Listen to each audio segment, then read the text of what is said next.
අයිබෝවන් ළමයි අපි උදේ කතා කරා ළමයි අපි මේ ව්‍යාපාර සංවිධාන පිළිබඳව අපි කතා කරා. එතකොට ළමයි මම ඒකේදී ඒක පුද්ගල ව්‍යාපාර කොටස ආරම්භ කරන්න නියමිතයි කියලා මම ඔයගලන්ට කිව්වා. එතකොට ළමයි අපි දැන් පටන් ගමු ඒක පුද්ගල ව්‍යාපාර කොටස. මෙතෙන්ට ගෙනගම මම කතා කරේ මොනවද? පරිමාණයම කතා කරා. ඊට ව්‍යාපාර සංවිධාන වර්ග කරන්න කොහොමද මම කතා කරා. ඊට පස්සේ ඒවා නිර්ණායක කතා කරා.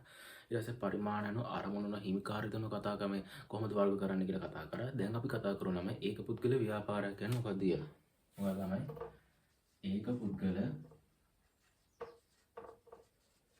ඒක පුද්ගල ව්‍යාපාර ඒක පුද්ගල ව්‍යාපාරයක් කියන්නේ ඒක පුද්ගල ව්‍යාපාරයකට එක්කෙනෙක්. ඒ කියන්නේ කවුද? එක ව්‍යාපාරිකයන් මොනවද ඒක කියන්නේ? එනම සිල්ලර් බඩු කඩේ ගන්න පුළුවන්. එතකොට ඔයගොල්ලෝ දැන් මේ මොනවද සාමාන්‍යයෙන් තන ව්‍යාපාර මොනවද අපි කියන්නේ? ඒක සිල්ලර් බඩු කඩේ. හරිද ළමයි? ඊට පස්සේ ඇතම කමියුනිකේෂන් වගේ ඒවා. එතකොට ඒ වගේ අයිතිකාරෝ එක්ක නැහැනේ. ඒ ගොඩාක් අයිතිකාරෝ නැහැ ළමයි. එතකොට ඒගොල්ලෝ එක් ව්‍යාපාරයක් තමයි එක් ව්‍යාපාරයක් තමයි එක් ව්‍යාපාරයක එක් පුද්ගලයෙක් විතර කටයුතු කරනවා නම් අන්න ඒ වරපු කියන මොකද ඒක පුද්ගල ව්‍යාපාරය හැව මේකටම කියන ළමයි තනි පුද්ගල ව්‍යාපාර කියලා. තනි පුද්ගල ව්‍යාපාර. ඔයාලා ළමයි මොකද්ද මේ ඒක පුද්ගල ව්‍යාපාර කියන්නේ? ඒක පුද්ගල ව්‍යාපාර නිර්වචනය කරන්න ඕන ළමයි. ඒක පුද්ගල ව්‍යාපාර නිර්වචනය කරන්න කොහොමද? ඒක පුද්ගලයාගේ ව්‍යාපාරය නිර්වචනය කරන්න පුළුවන් අපිට හිමිකාරීත්වයේ එක් පුද්ගල සතු වෙන ව්‍යාපාර ඒක පුද්ගල ව්‍යාපාර. මොකද්ද ළමයි මේ ඒක පුද්ගල ව්‍යාපාර කියලා කියන්නේ? හිමිකාරීත්වය එක් පුද්ගලයෙකු සතු වෙන එක් පුද්ගලයෙකු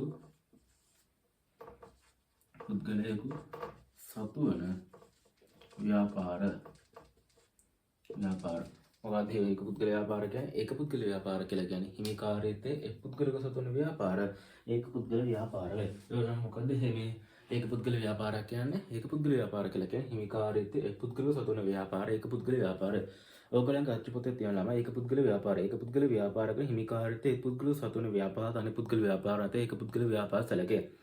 ලෝ සෑම රටකම බහුල පවතින මේ ව්‍යාපාර සංවිධාන හරින ළම සිල්ලර් බඩු කඩය කමියුනිකේෂන් එක ඊට පස්සේ හાર્ඩ්වෙයාර් එක ඒවා ගොඩාක්ද මේ කඩවල මොනවද තනි පුද්ගල ව්‍යාපාර ඒක පුද්ගල ව්‍යාපාර නේද? නිකන් අපි උදාහරණයක් ගමු මොනවද? සිල්ලර් බඩු කඩය ඊළඟ ඊළඟ කමියුනිකේෂන් එක ඊළඟ හાર્ඩ්වෙයාර් එකක් ඊළඟ කොස්මැටික්ස් කඩන මමගේ සමහර අකුරු සමහර පැහැදිලි නැති වෙන්න පුළුවන් ළමයි මේ කොස්මැටික්ස් කඩයක් අන්න ඒ වගේ ව්‍යාපාර තමයි ළමයි ඒක පුද්ගල ව්‍යාපාරයවත් තනි පුද්ගල ව්‍යාපාර කියලා කියන්නේ. එතකොට පහසුවෙන් ආරම්භ කළ හැකි වීමත් කුඩා ප්‍රයත්න අවශ්‍ය වීම සාධ්‍යන වීම තීරණගත හැකි වීම සමග ව්‍යාපාර සංවිධාන වර්ගයේ බහුල විදක්න ලැබේ.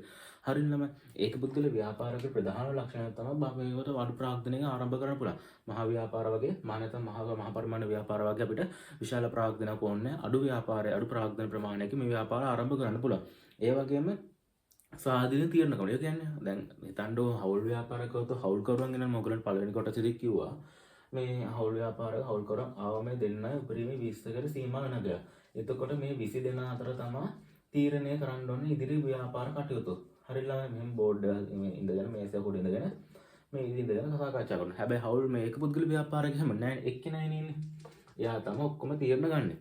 එතකොට ස්වාධීන තීරණගත හැකි මේ ව්‍යාපාර සංවිධානය ක්‍රම දක්වන විශේෂ ලක්ෂණ වේ. එයා හිමිකරුගේ දක්ෂතාව කැපී මේ ව්‍යාපාර කටයුතු බාරාමයේ පැවැත්ම රඳාපාදී. හරියටම හිමිකරුගේ කැපවීම සහ දක්ෂතාව මත. දැන් ප්‍රාග්ධනයේ ඉදුපලයට ව්‍යාපාරය දිනු වෙන්නේ නැහැ ළමයි.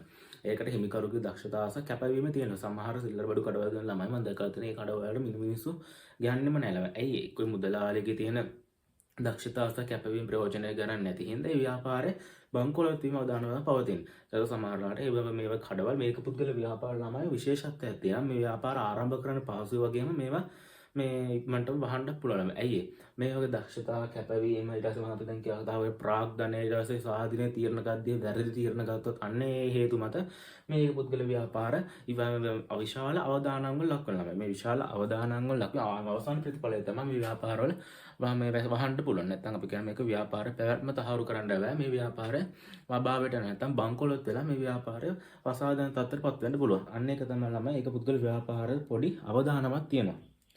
පොඩි නෙවෙයි සාමාන්‍ය ලොකු අවදානමක්. ඉතින් සාමාන්‍ය විශාල ප්‍රාග්ධනයක් එළුවේ නැතුණාට සාමාන්‍ය වර්තමානයේ මුදල් අගයත් එක්ක බලද්දී සාමාන්‍ය එක පුද්ගල ව්‍යාපාරයක් ආරම්භ කරන්න බෑ රුපියල් 1000ක් 2000කින් වගේ.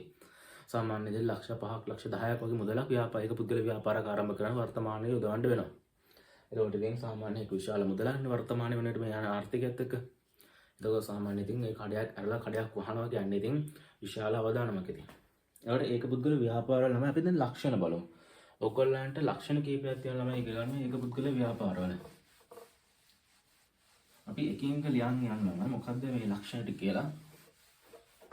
ඒගොල්ලම ඒක පුද්ගල ව්‍යාපාර දෙන ඔයගොල්ලන් පළවෙනි ලක්ෂණය තමයි ප්‍රාග්ධනයේ අයිතිකරු තනි පුද්ගල ලෙස යෙදවීම. මොකද්ද ළමයි? ප්‍රාග්ධනය අයිතිකරු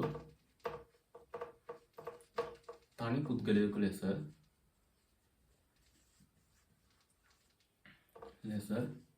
යෙදවීම. මොකද්ද නම ප්‍රාග්ධන අයිතිකරු තනි පුද්ගලයෙකු ලෙස යෙදවීම. ඊළඟ එක ලාභ තනිය භුක්ති විඳින හැකි වීම. ලාභ අලාභ තනිව භුක්ති විඳිය හැකි වීම. ඊළඟ අයිතිකරුගේ වගකීම අසීමිත වීම. තුන අයිතිකරුගේ වගකීම් අසීමිත වීම. ඊළඟ එක නීතිමය පුද්ගලභාවය නොමිති වීම. 4 නීතිමය පුද්ගලභාවය නොමිති වීම. නීතිමය පුද්ගලභාවය නොමැති වීම. ඊළඟ එක අඛණ්ඩ පැවැත්ම නොමැති වීම. පස්වෙනි එක මොකද්ද? අඛණ්ඩ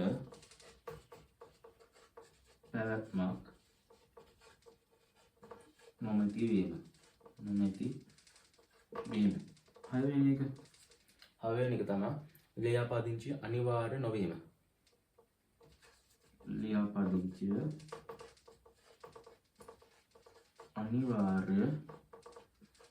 නොවීම. ඊළඟ එක එච්චර ළමයි. එතකොට ළමයි මේ ඒක පුද්ගල ව්‍යාපාර ලක්ෂණ වල ප්‍රාග්ධන අයිතිකරු තනි පුද්ගල ලෙස යෙදවීම, ලාභාලාභයේ තනි භුක්ති විඳිය හැකි වීම, අයිතිකරුගේ වගකීම අසීමිත වීම, නීති පුද්ගල බව නොමැති වීම, අඛණ්ඩ පැවැත්ම නොමැති වීම, ලියාපදිංචි අනිවාර්ය නොවීම. ඒක මොකද්ද ළමයි? ඒක පුද්ගල ව්‍යාපාරයේ ප්‍රධාන ලක්ෂණ 6ක් තියෙනවා. මේ 6 ඔයගොල්ලෝ අනිවාර්යෙන්ම පාඩම් කරගන්න ඕනේ. මොකද මේ වගේ MCQ එකේ ප්‍රශ්න අහන ඔයගොල්ලන්ට සෙකන්ඩ් පේපරේ මේ සෙකන්ඩ් පේපර් එකත් ඔයගොල්ලන්ට මේ වගේ ප්‍රශ්න එනවා. කියන්නේ මේක කේස් ස්ටඩීස් එකේ ඔයගොල්ලන්ගේ පළවෙනි කොටසේ සෙකන්ඩ් පේපරේ පළවෙනි ප්‍රශ්න මොකද්ද? Case study. කේස් ස්ටඩි එක අනිවාර්යයෙන්ම ළමයි මේකෙන් කොටසක් දානවා. ඒ වගේම වෙනම ප්‍රශ්නයක් විදිහට ඔයගොල්ලන්ට තුන්වෙනි ප්‍රශ්නේ හරි දෙවෙනි ප්‍රශ්නේ හරි මේකෙන් එන්න පුළුවන් ළමයි. එතකොට ළමයි මේ අනිවාර්යයෙන්ම ඔයගොල්ලෝ මේ දෙමේ ටික මතක තබා ගන්න ඕනේ. මතක තබා කටපාඩම් කරගන්නවා නම් හොඳයි. නැත්නම් කටපාඩම් කරගන්න බැරි කෙනෙක් ඉන්නවා නම් මොන හරි ක්‍රමයක් යොදාගෙන මේක ටික මතක තබා ගන්න. මොකද මේවා අනිවාර්ය කොටස් ළමයි. මේ වගේ අනිවාර්ය ප්‍රශ්න එනවා. මේවා ඔයගොල්ලෝ අනිවාර්යයෙන්ම ලියන්නත් ඕනේ. කේස් ස්ටඩි එක කරලා ගියවොත් අනිවාර්යයෙන්ම ලකුණු 4ක් විතර ප්‍රශ්නයක තමයි එන්නේ. සාමාන්‍ය මේක ලකුණු 4ක් හෝ නැත්නම් ලකුණු 2කට එන්නේ. ඒ වගේ ප්‍රශ්නයකට එන්නේ ළමයි. මොකද අද ඉතින් මේකෙන් දෙකක් ලියලා විස්තර කිරීමක් කරනකොට ලකුණු 4ක් නැත්නම් 3ක් ලියලා විස්තර කිරීම ලකුණු 4ක් නැත්නම් දෙකක් විතර ලියන්න ගියොත් දෙකක් ලියලා උදාහරණයක් සමාඩයක් දක්වන්න කියන්නේ නැත්නම් නිකන් කම්ම උදාහරණයක් ඒක පුද්ගල ව්‍යාපාර ලක්ෂණ දෙකක් ලියන්න කියලා ලකුණු දෙකක් දෙන්න නැත්නම් විස්තර කරන්න කියලා කිව්වොත් ලකුණු 4ක් දෙන්න. එහෙනම් අර 4ක්ම ලියලා 4ක්ම විස්තර කරන්න කියලා එන්න පුළුවන්. නැත්නම් එයින් දෙකක් විස්තර කරන්න කියලා කියන්න පුළුවන් ඉතින්. අන්න ඒකලා මෙන්න මේ ටික ඔයගොල්ලෝ කටපාඩම් කරගන්න. එහෙම නැත්නම් මතක තබාගෙන වෙන යම් ක්‍රමයක් හොම හදාගෙන අනිවාර්යයෙන්ම මේ ප්‍රශ්න පත්‍ර උත්තර ලියන්න. ප්‍රශ්න පත්‍ර උත්තර ලියනවලා මේව අනිවාර්යයෙන්ම ලියන්න. මේවා ඔච්ච පොතේ තියෙන දේවල්. මේවෙන් පිට මොනවත්ම ඔයගොල්ලන්ගේ විභාගයට අහන්නේ නැහැ ළමයි. මොකද ළමයි මේක A level නෙමෙයි. O level අච්චු පොතක් දීලා තියෙනවා. අච්චු පොතෙන් පිට මොනවත් අහන්නේ නැහැ. ඔය A level වල ළමයි අච්චු පොතෙන් පිට දේවල් තියෙනවා. සාමාන්‍ය මේ අවුරුදු විභාග 2025 A level paper එක කියන්නේ ඉතිහාසගතව paper එකක්. මෙන්න මේකේ එතකොට මේ A level paper එක විශාල වශයෙන් ඇහුවේ අච්චු පොතෙන් පිට අච්චු පොතක් නෑ අපිට තියෙන මොනවද මාර්ගෝපදේශයෙන් පිට ප්‍රශ්නත් ඇහුවා ඒ වගේම මේ තියෙන ප්‍රශ්නත් ඇහුවා හරියටම ඒකවල දැන් බලමු එකින් එක මොකක්ද කියලා ප්‍රාග්ධනයේ අයිතිකරු තනි පුද්ගල ලෙස යෙදීම. ඒ කියන්නේ ප්‍රාග්ධනයේ අයිතිකරු තනි පුද්ගල ලෙස යොදන්න. මොකද දැන් හවුල් ව්‍යාපාර කරන හවුල්කරුවන් හිටියා. සමාගමන් කොටස් නිකුත් කරන්න පුළුවන්.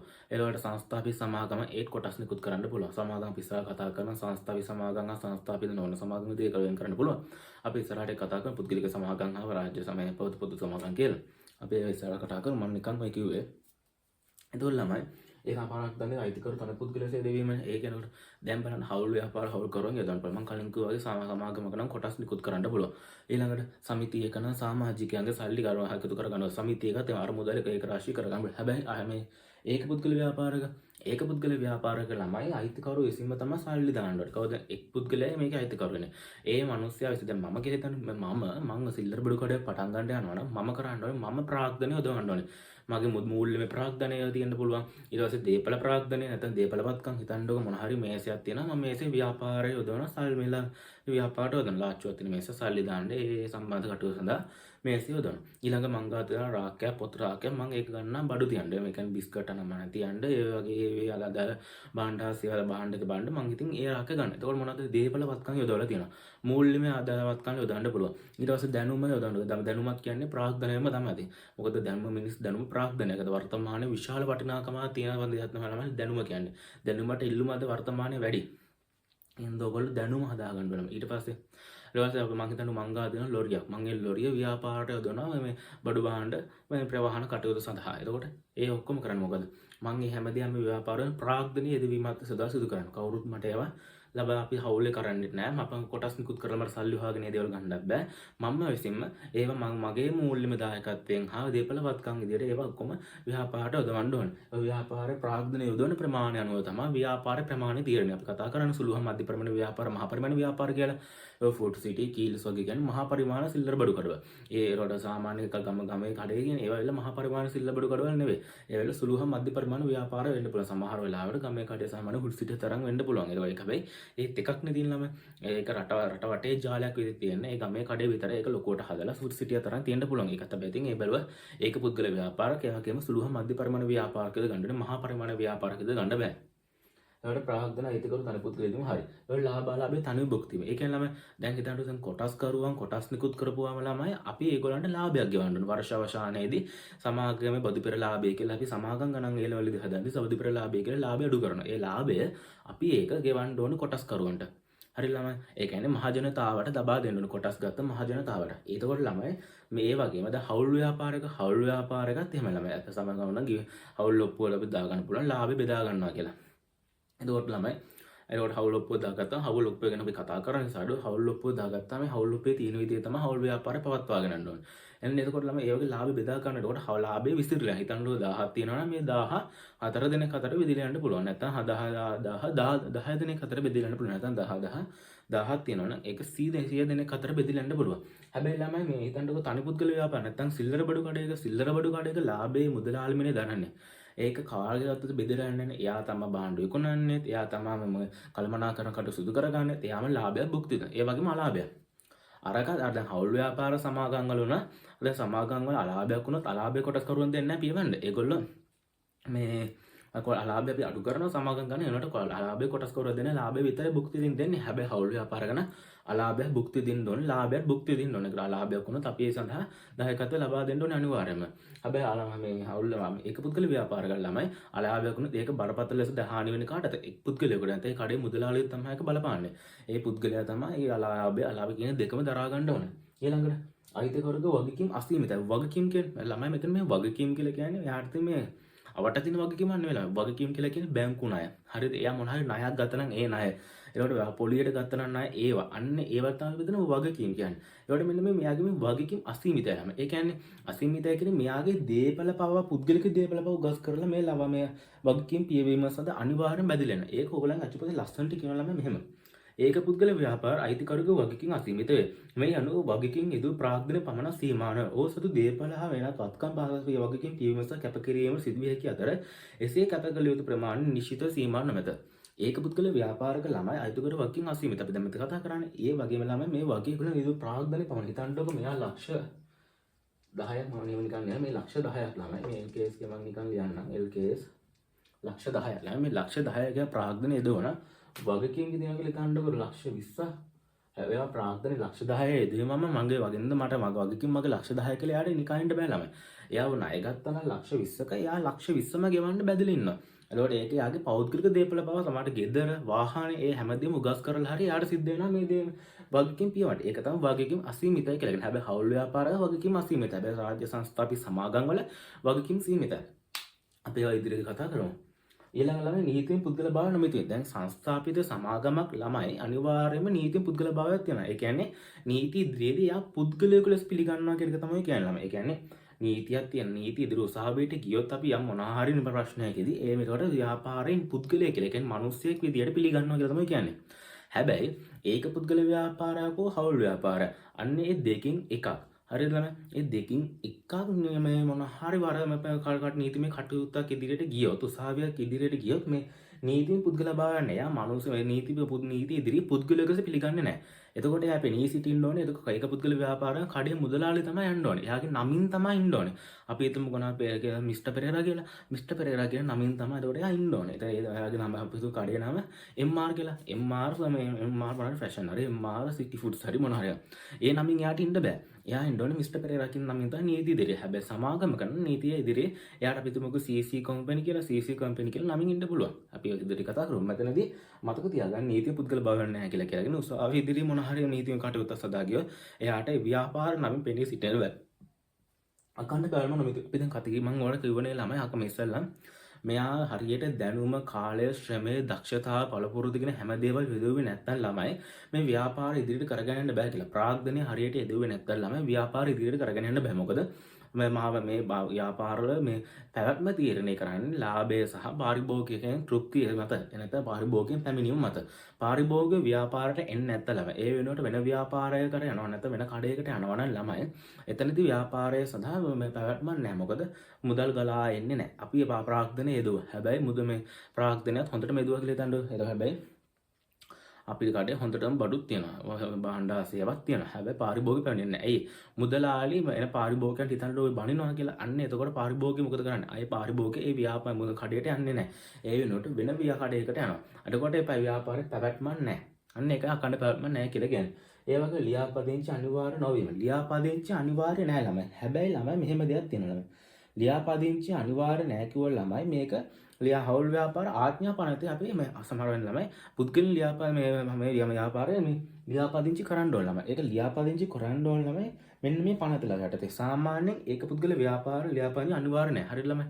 හැබැයි එහෙත් ව්‍යාපාර අයිතිකරුගේ සම්පූර්ණ නමින් හරි. හිතන්නකෝ ළමයි ඒක අපි වෙනම ගමුකෝ. මම මේ ටික මකන්න ළමයි. මේ ලියාපදිංචි අනිවාර්ය නැහැ කියන කොටස පොඩ්ඩක් ඔයගලන්ට වැඩිපුර පොඩ්ඩක් කියලා දෙන්න තියෙනවා ළමයි. අපි මේ කොටස පොඩ්ඩක් බලමු. ලියාපදිංචි අනිවාර්ය නැහැ. ලියාපදිංචි අනිවාර්ය නැහැ කියන ළමයි හැබැයි මෙහෙම දෙයක් තියෙනවා. මේ ලියාපා සාමාන්‍ය ඒක පුද්ගල ව්‍යාපාරවල ඔක අංශපතේ තියෙනවා. ඒක පුද්ගල ව්‍යාපාර ලියාපදිංචි අනිවාර්ය නැහැ. එහෙත් අපි හිතමු මේ අයිතිකරුගේ නම වෙලා අපි හිතමු සඳුන් පෙරේරා කියලා. මේ කඩයක් තියෙනවා. ඒකේ අයිතිකරුගේ නම සඳුන් පෙරේරා. හරිද? මෙයා හැබැයි කඩේ පවත්වාගෙන යන්නේ ළමයි. හිතන්නකෝ අපි හිතුව MR ෆුඩ් සිටි කියලා. හරිද? MR ෆුඩ් සිටි කියලා තමයි මෙයා ව්‍යාපාරය පවත්වාගෙන යන්නේ. හැබැයි ඒකට මෙයාගේ සඳුන් පෙරේරා ව්‍යාපාරය කියලා එක මෙයා පවත්වාගෙන යන්නේ නැහැ ළමයි. එයා ඒකට මොකද්ද පවත්වාගෙන යන්නේ? MR ෆුඩ් සිටි කියන නමින් තමයි ළමයි මෙයා ව්‍යාපාරය පවත්වාගෙන යන්නේ. එතකොට ළමයි අයිතිකරුගේ සම්පූර්ණ නමින් හැර වෙනත් නමකින් මෙතන පවත්වාගෙන සඳුන් පෙරේරා කියන නමින් මෙයා පවත්වාගෙන යන්නේ. MR ෆුඩ් සිටි කියන නමින් තමයි මෙයා පවත්වාගෙන යන්නේ. එතකොට ළමයි මේ ව්‍යාපාරයේ නම හරිද? අපි හිතුව මේක තියෙන්නේ නුවර. නුවර කියලා නැත්නම් නුවර කියලා. එතකොට ළමයි මේ ව්‍යාපාරයේ තියෙන නුවර නම් ඒ අදාළ පළාත් සභාව තියෙනවනේ. ඒ පළාත් ව්‍යාපාර අපි තුමු පළාත් සභාව ව්‍යාපාර අදාළ පළාත් සභාව ඒක නුවර නම් අනිවාර්යයෙන් මේ පළාත් සභාව දෙන කොහෙද? පල්ලේකැලේ. පල්ලේකැලේ. හරිද? මේ පළාත් සභාවට ගිහලා මේ ව්‍යාපාර නම ලියාපදිංචි කරන්න ඕනේ. ඇයි ළමයි දැන් අපි දැන් කතා කරන්නේ ලියාපදිංචි අනිවාර්ය නැත්නම් ඇයි ඔයගොල්ලන්ට ඇයි එනන් ගිහලා ලියාපදිංචි කරන්න ඕනේ කියලා. ළමයි දැන් අපි කතා කරන්නේ නේද එයාගේ නම සඳුන් පෙරේරායි මුදලාමේ ව්‍යාපාරය අයිතිකරුගේ නම. එතකොට එයා ඒක ව්‍යාපවත්වාගෙන යන්නේ MR ෆුඩ් සිටි කියන නමෙන්. එතකොට එයාගේ සම්පූර්ණ නමින් නෙවෙයි පවත්වාගෙන යන්නේ වෙන යන නමක. එතකොට මේක ව්‍යාපාරයේ අදාළ පළාත් සභාව. ඒ කියන්නේ මේ ව්‍යාපාරයේ කියන්නේ සඳුන් ඉන්න අපේ නුවර කොළඹ කියලා. කොළඹ වල තමයි සඳුන් ඉන්නේ. හැබැයි මෙයා පවත්වාගෙන යන්නේ ව්‍යාපාරය නුවර. එතකොට නුවර මෙයාගේ නුවරට ඇවිල්ලා මෙයා හැබැයි නුවර නම් අදාළ පළස් ස්වභාවය. පළස් ස්වභාවයෙන් නුවරගල පල්ලකල.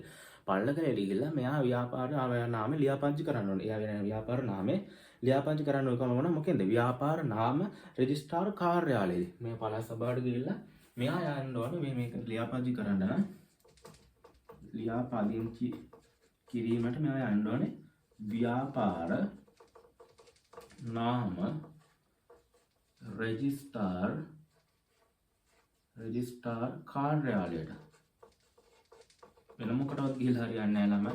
පළස් ස්වභාවයට ගිහිල්ලා මෙයා යන්න ඕනේ ව්‍යාපාර නාම රෙජිස්ට්‍රාර් කාර්යාලයට.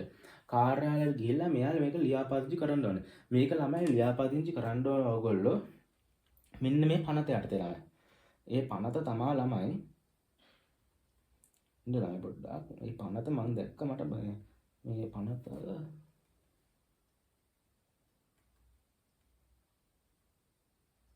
විනාඩියකින් ළමයි.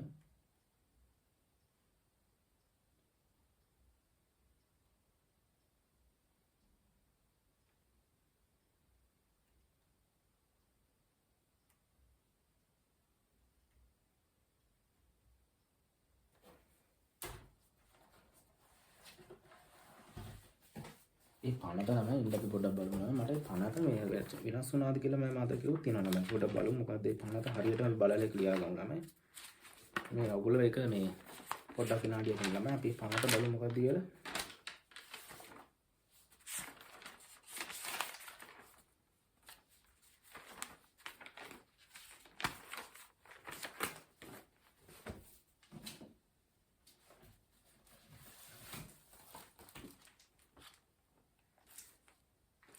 එක්දස් 918 අංක 6 දරන ව්‍යාපාර නාම ආඥා පනත යටතේ තමයි ඔයගොල්ලෝ ළමයි මේක ලියාපදිංචි කරන්න ඕනේ. මොකද්ද? ඔයගොල්ලෝ මේක ලියාපදිංචි කරන්න ඕනේ ව්‍යාපාර නාම රෙජිස්ට්‍රාර් කාර්යාලය 1918 අංක 6 දරන ව්‍යාපාර නාම ආඥා පනත යටතේ තමයි ළමයි ආඥා පනත. මෙන්න මේ පනත යටතේ තමයි ළමයි ඔයගොල්ලෝ මේක ලියාපදිංචි කරන්න ඕනේ ගිහිල්ලා ව්‍යාපාරවල පළස් ස්වභාවය ව්‍යාපාරයේ පිහිටි පළස් ස්වභාවය ඔයගොල්ලෝ ඉන්න පළස් ස්වභාවයට ගිහිල්ලා ඔයගොල්ලන්ගේ ලියාපදිංචියේ තියෙන මේ පළස් ස්වභාවයට ගිහිල්ලා මේක පළයාමෙන් ලියාපදිංචි කර හරියන්නේ නැහැ. ඔයගොල්ලෝ ව්‍යාපාරයේ පිහිටි මේ පළස් ස්වභාවයට ගිහිල්ලා තමයි මේක ලියාපදිංචි කරන්න ඕනේ. මොකෙන්ද ලියාපදිංචි කරන්න ඕනේ? ව්‍යාපාරයේ පිහිටි පළස් ස්වභාවයට ගිහිල්ලා. මොකද්ද ව්‍යාපාර නාම රෙජිස්ට්‍රාර් කාර්යාලය මොන පනතද? 1918 අංක 6 දරන ව්‍යාපාර නාම ආඥා පනත යටතේ.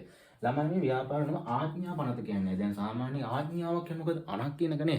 ළමයි මේ 1918 කියන්නේ ළමයි සුද්ධගේ කාලේ. සාමාන්‍ය මේවා අපි කියන්නේ එංගලන්තේ මහරජිනේ කාලේනේ. එතකොට මේ එංගලන්ත මහරජිනේ කාලේදී මේ ව්‍යාපාර ලබා දුන් ආඥාවක්. ඒ කියන්නේ ඒ කාලේ ඉඳලම මේ සුද්ධ තීරණය කරා මේ ව්‍යාපාර තනි පුද්ගල ව්‍යාපාර නැත්නම් ඒක පුද්ගල ව්‍යාපාර ලියාපදිංචියක් කරන්න ඕනේ කියලා. හැබැයි ඒ කාණ්ඩය අවශ්‍ය වෙන්නේ අයිතිකරුගේ සම්පූර්ණ නමින් නෙවෙයි වෙනත් නමකින් පවත්වාගෙන යනවා නම් විතරයි. අයිතිකරුව සම්පූර්ණ නම පවත්වාගෙන යනවා නම් ඒ නම අවශ්‍ය වෙන්නේ නැහැ. ඕගොල්ලන්ට පුළුවන් ඕගොල්ලන්ගේ නම පවත්වාගෙන මේ විදිහට අරන් යන්න. ඒකට මේ ව්‍යාපාර මේක ලියාපදිංචි කරන්න ඕනේ නැහැ. මේක ලියාපදිංචි කරලා ඕගොල්ලන්ගේ විලඳ සැලේ ඉස්සරහ මේ රාමු කරලා හරි මේක රාමු කරලා මේක ගහන්න ඕනේ බිත්තියේ. මොකද මේක අනිවාර්යයි මේ කොටසක්. හරි ළමයි. ඒකෝල් ළමයි දැන් ඕගොල්ලන්ගේ අචුපොතේ ළමයි මෙන්න මේ 1918 අංක 6 දරන ව්‍යාපාර නාම ආඥා පනත කියන කොටස මම හිතන්නේ නෑ ළමයි. මම මේක බැලුවේ මේක තියෙන අචුපොතේ මම ගා PDF එක තියෙන්නේ. PDF එකේ ලැබෙලු එක තියෙනවද කියලා නෑ ළමයි. මම මේක පොතින් බලලා ගත්තේ ගුරු මාර්ගෝපදේශයෙන්. එතකොට ළමයි මෙන්න මේක නැතිද ඕගොල්ලෝ මේක ලියා ගන්න 1918 අංක 6 දරන ව්‍යාපාර නාම ආඥා පනත යටතේ තමයි මේ ඒක පුද්ගල ව්‍යාපාර නාමය රෙජිස්ටර් කරන්න ඕනේ. කොහෙදද? ව්‍යාපාර නාම රෙජිස්ටර් දෙපාර්තමේන්තුව රෙජිස්ටර් කාර්යාලය. මේක තියෙන දෙපාර්තමේන්තුව තිබි ඉස්සරහම. දැන් නෑ කාර්යාලයේදී ලියාපදිංචි කරන්න ඕනේ අදාළ ව්‍යාපාරයක පිහිටි පළාත් ස්වභාවය. අයිතිකරුන් ඉන්නේ කොහෙද පළාත් ස්වභාවය නෙමෙයි. අදාළ ව්‍යාපාර පිහිටි පළාත් ස්වභාවය. හරි ළමයි. දැන් එතකොට අපි ඒකේ තිබ්බ ලක්ෂණ ටිකක් තවන්න අපි කතා කරලා. දැන් අපි බලමු ඒක පුද්ගල ව්‍යාපාර සංවිධානය ක්‍රමයේ වාසි අවාසි ටිකක් තියෙනවා. මේ ටික අපි මොනවද කියලා. ඒක පුද්ගල ව්‍යාපාර සංවිධානය ක්‍රමයේ වාසි අවාසි. ඒක පුද්ගල ව්‍යාපාර ක්‍රමයේ ළමයි වාසි කීපයක් තියෙනවා. මොකද්ද? පහසුවෙන් ආරම්භ කළ හැකි පළවෙනි එක. පහසුවෙන් ආරම්භ කළ හැකිවීම. ඊළඟ එක සියලුම ලාභය අයිතිකරු සතු වීම. සියලුම ලාභය අයිතිකරු සතු වීම. තුන්වෙනි එක තමයි ව්‍යාපාරික තොරතුරු නැත්නම් රහස්‍ය භාවය ආරක්ෂා වීම. ව්‍යාපාරික තොරතුරු වල නැත්නම් ව්‍යාපාරික තොරතුරු වල රහස්‍ය භාවය ආරක්ෂා වීම. හතරවෙනි එක තමයි තම දක්ෂතාව උපරිම යෙදිය හැකිවීම. තම දක්ෂතා උපරිමව යෙදිය හැකිවීම. ඊට පස්වෙනි එක තමයි තීරණ ගැනීම ස්වාධීන වීම. එතකොට ළමයි මේ ටිකත් ඔයගොල්ලෝ ලක්ෂණ වගේම අනිවාර්යයෙන්ම පාඩම් කරගන්න ඕනේ. මේ වගේම අනිවාර්යයෙන්ම කරන්න අනිවාර්ය ප්‍රශ්නයක් කේස් ස්ටඩි වල හෝ මම කිව්වා වගේ දෙවෙනි කොටසේ හරි තුන්වෙනි ප්‍රශ්නේ හරි අනිවාර්යයෙන්ම ඔයගලන්ට මේ වගේ ප්‍රශ්න එනවා. ඒකට ඔයගොල්ලෝ අනිවාර්යයෙන්ම උත්තර ලියන්න ඕනේ. නැත්නම් ලකුණු නැහැ. සාමාන්‍ය මේ වගේ එකට 5ක් විතර තියෙන ඉඳලා ලකුණු 4ක් වගේ එන්නත් පුළුවන් ළමයි. විස්තර කිරීමක් එක්කව ඊට වඩා වැඩි වෙන්න පුළුවන්. නැත්නම් ලකුණු 4ක ප්‍රශ්නයක එන්න පුළුවන්. අපි බලමු දැන් මොනවද වාසි කියලා. බලවට ඒක පුද්ගල ව්‍යාපාර ක්‍රමයේ තියෙන වාසි මොනවද ළමයි? පහසුවෙන් ආරම්භ කළ හැකිවීම. මොකද පහසුවෙන් ආරම්භ කරන්න පුළුවන් ළමයි. කිසිම නීතිමය බලපෑමක් නැහැ ළමයි. වගේ කියන්නේ දැන් හිතන්න අනිකුත් ව්‍යාපාරය සමාගමක් ආරම්භ කරනවා කියන ළමයි ලේසි නෑ ළමයි. සමාගමක් ආරම්භ කරද්දී අනිවාර්යයෙන්ම අපිට සිද්ධ වෙන නීතිමය රාමුව තියෙන. නීතිමය රාමුවට පමණයි සමාගමක් ආරම්භ කරනවා. හවුල් ව්‍යාපාරක ළමයි පහසුවෙන් ආරම්භ කරන්න පුළුවන්. හැබැයි ළමයි හවුල් ව්‍යාපාර ආරම්භ කරන එක පොඩ්ඩක් නීතිමය බලපෑම් පොඩ්ඩක් වැඩි. අර හවුල් කරුවන් අවම දෙකයි උපරිම 20ක් අතර ඉන්න ඕනේ. ඒවල හවුල් කරුවන් හවුල් ව්‍යාපාරයක් අර අයිතිකරුගේ සම්පූර්ණ නම් වලින් හැබැයි නැත්නම් ඒක පවත්වාගෙන යන එක ලියාපදිංචි කරන්න ඕනේ. ඒකට ආඥා පනත තියෙන 1890 හවුල් ව්‍යාපාර ආඥා පනත කියලා. අන්න ඒ වගේ ආඥා පනතක් යටතේ මේක මේ සිදු කරන්න ඕනේ. ඒකට හවුල් ඔප්පුවක් තියෙන්න ඕනේ. ඒකට මේක ලිඛිත වාචිකව ව්‍යංගයෙන් වෙන්න ඕනේ. අන්න ඒ වගේ පොඩි නීතිමය රාමුවක් ඒකෙත් තියෙනවා. ඒක අපි පහසුවෙන් ආරම්භ කරන්න පුළුවන් කියලාම කියන්නේ. හැබැයි නීතිමය රාමුවක් ඒකෙත් තියෙනවා. හැබැයි මේ හවුල් මේ ඒක පුද්ගල ව්‍යාපාර එහෙම කිසි ප්‍රශ්න නැහැ. ඔයගොල්ලන්ට දැන් හිතුණොත් දැන් ඔයගොල්ලන් පුළුවන් හෙට වෙදි පටන් ගන්න. ඔයගොල්ලන් ප්‍රාර්ථනාවේ තියෙනවා නම් ප්‍රාර්ථනාවේ සපයා ගන්න පුළුවන් නම් ඔයගොල්ලන්ට අනිත් දේවලුත් ඒ විදිහම සපයා ගන්න පුළුවන්. ඔයගොල්ලන් පුළුවන් හෙට වුණත් ආව ඒක පුද්ගල ව්‍යාපාරයක් ආරම්භ කරන්න හෙට වුණා. ඒකට පහසුවෙන් ආරම්භ කළ හැකියි. සියලුම ලාභ අයිතිකරු සතු. හරින ළමයි. දැන් සංස්ථාපී සමාගමක් ගත්තොත් කොටස් කරුවන්ට ලාභ බෙදලා දෙන්න ඕනේ. ඒකට හවුල් ව්‍යාපාරක ඔප්පුවේ අපි ලාභ බෙදා ගන්නවා කියලා සඳහන් කරොත් අනිවාර්යයෙන්ම අපිට සිද්ධ වෙනවා ලාභ බෙදා ගන්න. හැබැයි මේ වගේම මොනවා ප්‍රශ්නයක් තියෙනවා නෑ. එයා හරි අයිතිකරුම ලාභ බෙදා ගන්න ලාභය බෙදුත් විදිනවා. ඒකට ව්‍යාපාරික තොරතුරු රහස්‍යභාවය ආරක්ෂා වෙනවා. හරිලම දැන් සංස්ථාපී සමාගමක උනාට ළමයි ඇතන් විට සමහර විට ඉන්න පුළුවන් ඒ ව්‍යාපාර ඇතුලේ පිට වෙනත් ව්‍යාපාරයකට සේවය කරන රහස් පුද්ගලයෙක්. කියන්නේ එයා ඉන්නේ මේ ව්‍යාපාරේ. අපි ABC කියන ව්‍යාපාරේ ඉන්නවා. හැබැයි එයා වෙලා තියෙන්නේ MSC මේ අපි වෙන මොන හරි මේ X කියන මොන හරි ව්‍යාපාරකින්. එතකොට ABC කියන ව්‍යාපාරේ තොරතුරු මොනවද කියලා දැනගන්න තමයි අපි එයාව වෙලා තියෙන්නේ සේවකෙක් විදියට. අන්න ඒ වගේ වෙන්න පුළුවන්. හවුල් ව්‍යාපාරකුණත් වෙන්න පුළුවන්. හවුල් කරුවේ සේ ව්‍යාපාර හවුල් කරුව ලෙස ඉඳලා තවත් ව්‍යාපාර හොර රහස් හවුල් කරුවක ඉඳලා අර ව්‍යාපාර ගන්න තීරණ සහ රහස් තොරතුරු අර හවුල් ව්‍යාපාරයේ පුද්ගලයන් අතර බෙදාගෙන කටයුතු කරන්න පුළුවන්. අන්න ඒ වගේ දේවල් වෙන්න පුළුවන් හවුල් ව්‍යාපාරවල සංස්ථාපී සමාගම්. හැබැයි ඒක පුද්ගල ව්‍යාපාර නැත්නම් අනිත් පුද්ගල ව්‍යාපාරක එහෙම දෙයක් කරන්නේ නැහැනේ. අයිතිකරුම තීරණය ගන්න අයිතිකරුම තීරණ ක්‍රියාත්මක කරන. ඒ වගේ සාර්ථකද අසාර්ථකත්වය විභක්ති දෙන්නේ අයිතිකරුම තමයි. එතකොට රහස්‍ය බව ආරක්ෂා වෙනවා. ඔය තම දක්ෂතා උපරිම යෙදිය හැකියි. හරි ළමයි තම දක්ෂතා උපරිම යොදවන්න පුළුවන්. මොකද අර වගේ හිතන්න සංස්ථාපී සමාගමක වගේ එකට සමානව පවරනද කාර්ය පමණක් කටයුතු කරන්නේ නැහැ. හවුල් ව්‍යාපාරගත් එහෙම තම දක්ෂතා උපරිම යොදවන්න පුළුවන්. හැබැයි ඒකේ සීමාවක් ඇතුව. හැබැයි මේ වගේම සීමාවක් දාන්න කිසිම ප්‍රශ්නයක් නැහැ. එයාට ඕන විදියට ඔයාට අදාළ දක්ෂතාවය යොදවලා ඔයාගේ ව්‍යාපාරය දියුණු කරගන්න පුළුවන්. ඒ වගේම තීරණ ගැනීම සාධීනයි. හරිලම දැන් සංස්ථාපී සමාගමක නැත්නම් හවුල් ව්‍යාපාරයක උනා තීරණ ගද්දී අවම හවුල් කරුවන් 20යි අවම හවුල් කරුවන් දෙදෙනා උපරිම 20ක සීමා වෙලා අන්නේ අපි දුන් 10ක් ඉන්නවනේ හවුල් කරුවෝ 10 දෙනා යට තමයි තීරණ ගන්න ඕනේ. මේ තීරණ ගද්දී ඒව ඡන්දයකින් ප්‍රකාශයපත් කරගෙන ඒව තීරණ ක්‍රියාත්මක කරනවා. හැබැයි මේ වගේ ප්‍රශ්න තියෙනවද? නෑ. ඔයාට අද හිතුණා මේ කඩේ මම හෙට වහනවා කියලා. ඔයාට පුළුවන් හෙට උදේ කඩේ වහලා දාන්න. නැත්නම් ඔයා තීරණය කරනවා මේ කඩේ මම ටිකක් ලොකු කරන්න ඕන. තාම තියෙනවට වඩා මෙහා ප්‍රමාණය විශාල කරලා මේක සාමාන්‍ය විශාල ප්‍රමාණය මහා ව්‍යාපාර බවට පත් කරගන්න ඕන කියලා. අන්න ඒකට ඔයා තීරණය කරාගම මේ දේ ඔයාට හෙට වෙදී ඒක ආරම්භ කරන්න පුළුවන්. එතකොට ළමයි අන්න තමයි හවුල් ඒක පුද්ගල ව්‍යාපාරවල වාසිය. එතකොට ළමයි දැන් අපි බලමු ඒක පුද්ගල ව්‍යාපාර ක්‍රමයේදී අවාසි මොනවද කියලා. වාසි වගේම ඒ වගේ අනිත් පැත්තක් තියෙන්න බෑ ළමයි. එතකොට ළමයි මේ ඒක පුද්ගල ව්‍යාපාර වාසි අවාසි ලේසි නෑ. මොකද වාසියලම අනිත් පැත්ත තමයි ළමයි අවාසි වෙන්නේ. ඒවා වෙනම මේ ප්‍රශ්න මේ කොටස් නෙවෙයි. ඒ වගේ මේ අවාසියලම අනිත් පැත්තම තමයි අවාසි වෙන්නේ. මොනවද? දැන් පහසු වෙන ආරම්භ කළ හැකි වීම එහරි ඒක වාසියක්. එතකොට ඒ වගේම ඒකේ අවාසිය මොකද? අයිතිකරුගේ වගකීම් අසීමිත වීම තවාසියක්. අයිතිකරුගේ වගකීම් අසීමිත වීම. දෙවෙනි එක ඊළඟට ප්‍රාග්ධනය රැස් කර ගැනීම දුෂ්කර වීම. මොකද්ද? ප්‍රාග්ධනය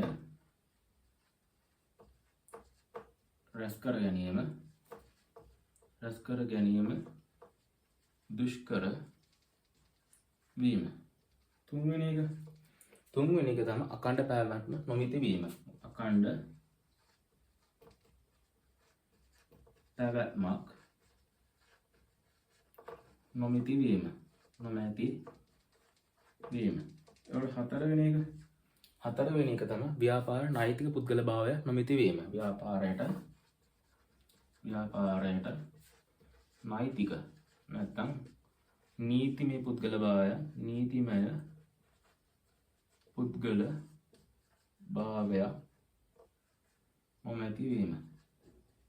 නොමැති වීම. පස්වෙනි එක තමයි ළමයි අයිතිකරු ගන්නා තීරණ අසාතම විට අසාර්ථක වීම. අයිතිකරු ගන්නා තීරණ ඇතැම් විට අසාර්ථක වීම. හයවෙනි එක තමයි ළමයි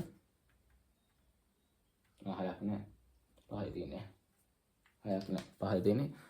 එතකොට ළමයි ඒකෙත් පහයි දෙන්න. වාසිත් පහයි දෙන්නේ අවාසිත් පහයි දෙන්නේ. ඒකට ලකුණු 4ක ප්‍රශ්නයකට එන්න පුළුවන් විස්තර කිරීම සමග.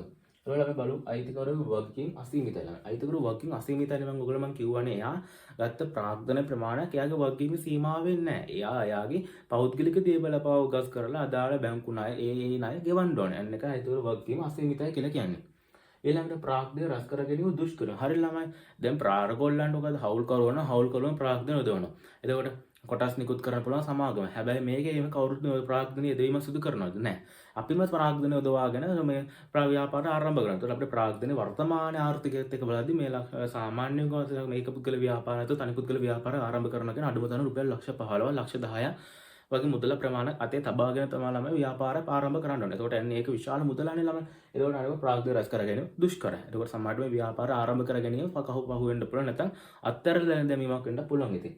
ඊට අඛණ්ඩ පැවැත්මක් නැහැ. මම කතා කරන්නේ දැන් හදිසි අයිතිකරු බුන්නත් වෙනවා. අපි බුන්නත් වෙනවා කියලා කියන්නේ බංකොලොත් වෙනවා. ඊට පස්සේ අයිතිකරු මැරෙනවා. එතකොට අයිතිකරු බුන්නත් වෙනවා, අයිතිකරු මැරෙනවා. අන්න ඒ යන්ත අයිතිකරු රට යනවා. අන්න ඒ හේතු මත මේ ව්‍යාපාර පැහැලා යනවා. මොකද දැන් හැබැයි හවුල් ව්‍යාපාරක බුන්නත් වෙනොත් හවුල් ව්‍යාපාර මේ අයිතිකරු හවුල්කරුක බුන්නත් වීම අන්න ඒක හවුල් ව්‍යාපාර ඍජුවම බලපාන. හැබැයි සමාගමක මේ හවුල් අසවටක් කරු බුන්නත් වුණොත් ඒක බලපාන්නේ නැහැ. ඒ වගේම මේක පුද්ගල ව්‍යාපාරයත් අනිත් පුද්ගල ඍජුවම බලපාන අයිතිකරු බුන්නත් වෙනවා. අපි කියන බුන්නත් වෙනවා කියලා කියන්නේ මොකද්ද? බංකොලොත් වෙනවා. බංකොලොත් වෙනවා මෑරුණා රට ගියොත් අන්නේ හේතු මත මේ කඩේ මේ ව්‍යාපාරය වහලා වැසීලා යනවා. නැත්තම් මේක නෙවෙයිම ගහිලාම යනවා. ඊළඟ ව්‍යාපාර නෛතික පුද්ගල නැත්නම් නීතිමය පුද්ගල භාවය නොමිති වීම. නෛතික පුද්ගල භාවය නැත්නම් නීතිමය පුද්ගල භාවය මම කතා කරා දැන් ඔයගලන්ට ඉස්සෙල්ලා ව්‍යාපාරය නීති ඉදිරියේ පුද්ගලික ලෙස පෙනී සිටින්න පුළුවන් නම් ඒක නීතිමය පුද්ගල භාවය සහිත ව්‍යාපාරය. හැබැයි මේක නීති ඉදිරියේ පුද්ගලික ලෙස පෙනී සිටින්න බැහැ නම් මේක ඇවිල්ලා නෛතික පුද්ගල භාවය නොමිති ව්‍යාපාරයක්. මම කියන්නේ ඒක පුද්ගල ව්‍යාපාරයක් වගේ හවුල් ව්‍යාපාර වගේ. සංස්ථාපි සමාගම් වල ලියාපදිංචි අනිවාර්යයි. ඒකට ඒව නීති ඉදිරියේ පුද්ගල ලෙස පිළිගන්නවා. ඒ කියන්නේ යාගේ සමාගමේ නමින් අපි તો ABC කියලා සමාගමක් තියෙනවා. මේ සමාගම නමින් යාට පුළුවන් පෙනී ඉන්න. හැබැයි අපි හිතුවම MR ෆුඩ් සිටි කියන එක මේක තනි පුද්ගල ව්‍යාපාරයක්. මේක සමහර නීති ඉදිරියේ පිළිහෙ සිටින්න බෑ යාගේ නමින්. ඒක අයිතිකරුගේ නමින් තමයි පෙනී ඉන්න ඕනේ. ඒකට අයිතිකරු ගන්නා තීරණ ඇතැම් විට අසාර්ථක වීම. හරි ළමයි. ඒකට දැන් අයිතිකරු ස්වාධීනව තීරණ ගන්න පුළුවන් වගේම තමයි ළමයි මේ ව්‍යාපාරයේ තීරණ අසාර්ථක වුණොත්. අසාර්ථකත්වයේ විශාල වැඩකටක් තියෙනවා. අසාර්ථක වුණොත් අනිවාර්යයෙන්ම ව්‍යාපාරය ඍජුවම බලපාන. සමහරට ඒක ව්‍යාපාරේ වෙහෙලා යන පුළුවන් තත්ත්වවලපත් වෙන්න පුළුවන් මෙන්න අයිතිකරු ගන්න තීරණ අසාර්ථක වීම මත. හරි ළමයි. එතකොට ළමයි අපි දැන් ඒක පුද්ගල ව්‍යාපාර කියන පාඩම කොටසත් ඉවරයි ළමයි. එතකොට ඕගලන්ට ආයේ තියෙන හවුල් ව්‍යාපාර, සංස්ථාපී සමාගම්, සෝමපකාර සමිති, සමිති සංවිධාන, රාජ්‍යාංශීය ව්‍යාපාර අන්න ඒ ටික තමයි ළමයි ඕගලන්ට තියෙන ඊළඟට. ඒවල ළමයි මම ඔයගලන්ට කිව්වා මේක කොටසින් කොටසම ලාන්න ළමයි. මොකද විශාල පාඩමක් මේක. මේක එතකොට මේ සාමාන්‍ය මේ පාඩම් වලින් තියෙන විශාලම පාඩමක්. ඒක බිස්නස් ස්ටඩීස් වලින්. එතකොට ළමයි මේ කොටසින් කොටසම ඔයගලන්ට දාන්න වෙනවා. මොකද මේක ඩියුරේෂන් එක වීඩියෝ එකේ ඩියුරේෂන් එක වැඩි වෙනවා ළමයි. ඕගොල්ලොන්ට මම හවුල් ව්‍යාපාර මේකම ඇටච් කරලා කරොත් ඒ ඉඳලම හවුල් ව්‍යාපාර කොටස වෙනම, සමාගම් වල කොටස වෙනම, සංස්ථාපී සමාගම් වල කොටස වෙනම, රාජ්‍යාංශ ව්‍යාපාර වල කොටස වෙන වෙනම මම සිදු කරන්න ළමයි. හරි ළමයි. එතකොට මම ඔයගොල්ලෝ කලින් ගිහුවාගේ ළමයි ඔයගොල්ලෝ මේ වීඩියෝ බලනවා. හරි views එනවා ළමයි. මට views ටික එනවා. හැබැයි ළමයි ඔයගොල්ලෝ like කරලා නැහැ ළමයි. like කරන්න ළමයි. ඒක ඔයගොල්ලෝ හොඳ මට කරන ඔයගොල්ලෝ ලොකු උදව්වක්. ඒ වගේ ළමයි subscribe කරන්න අපේ channel එක ළමයි. ඒක අපේ channel එකකට අපේ ඉදිරි කටයුතු සඳහා ලොකු උදව්වක්. මොකද ගොඩක් අය කරන්නේ සාකමල් channel එක subscribe කරන්නේ නැතුව තමයි ළමයි videos බලන්නේ. channel watching hour එක වැඩි වුණාට වැඩක් නැහැ ළමයි. මම channel එක කරන එක අරමුණක් විදියට මගේ දැන් අපි කතා කරන්නේ ලාභ අරමුණු කරගත් ව්‍යාපාර, ලාභ අරමුණු කර නොගත් ව්‍යාපාර වගේ ළමයි. මගේ මේ channel එක අරමුණ තමයි මේ ව්‍යාපාර channel එක ගොඩනගාගෙන එක. අපේ channel එක ලොකු උදව්වක්. මේක subscribe කරන්න, ඔයගොල්ලන්ගේ අදහස් යෝජනා දක්වන්න ළමයි comment කරන්න. කමෙන්ට් මම ඔයගොල්ලන්ගෙන් ඒගොල්ලන්ගේ ඉච්චා ඉල්ලන්න මේ වගේම ළමයි වැඩ කරන්න පාඩම් කරන් ඊළඟ දවසෙත් අපි හම්බෙන්න. අපි ඊළඟට හවුල් ව්‍යාපාර ගැන කොටස කතා කරමු ළමයි. එහෙනම් ඔයගොල්ලන්ට සුබ දවසක් වෙනම ආයුබෝවන්.